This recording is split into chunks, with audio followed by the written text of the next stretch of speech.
Hello friends, আমি চলে এসেছি আমি কার্তিক নতুন ইউটিউব চ্যানেল টু সাইড কিচেনে। আজকে একটা নতুন রেসিপি নিয়ে আজকে রেসিপি হচ্ছে ভাজা মটর মাখা।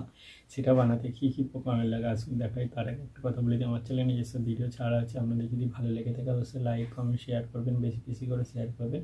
আপনি যদি আমার চ্যানেল নতুন হয়ে থাকেন প্লিজ সাবস্ক্রাইব করে দেবেন, নিচে বেল নোটিফিকেশানটা অল করে দেবেন যাতে আমার ভিডিও আমাদের কাছে আগে পৌঁছে যায়। তাহলে চলুন ভাজা মটর মাখা রেসিপিটা বানাতে কী কী উপকরণ লাগে আসুন দেখাই।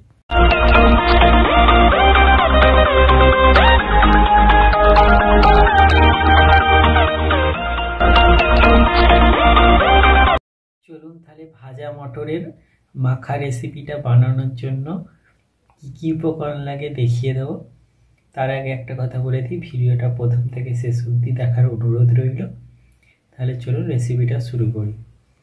এখানে কিছুটা ভাজা মটর নিয়ে নিয়েছি, এখানে আমি আম তেল নিয়েছি, এখানে একটু টমেটো কুচি করে নিয়েছি, বিট লবণ নিয়েছি, পাতিলেবুর অর্ধেকের অর্ধেক নিয়েছি, একটা কাঁচা লঙ্কা কুচি করে নিয়েছি, কিছুটা ধনেপাতা কুচি করেছি, একটা পেঁয়াজ কুচি করে নিয়েছি।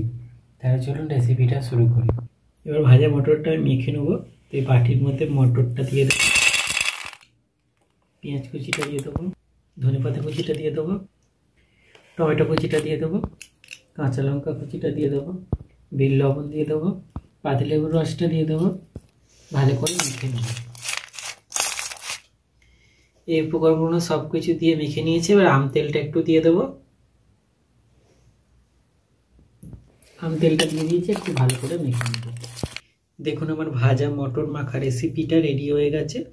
এই রেসিপিটা যদি আপনাদের ভালো লেগে থাকে অবশ্যই লাইক কমেন্ট শেয়ার করবেন, বেশি বেশি করে শেয়ার করবেন, আর প্লিজ সাবস্ক্রাইব করে দেবেন, আমাদের পাশে থাকবেন। চলুন তাহলে দেখা হচ্ছে নেক্সট ভিডিওতে।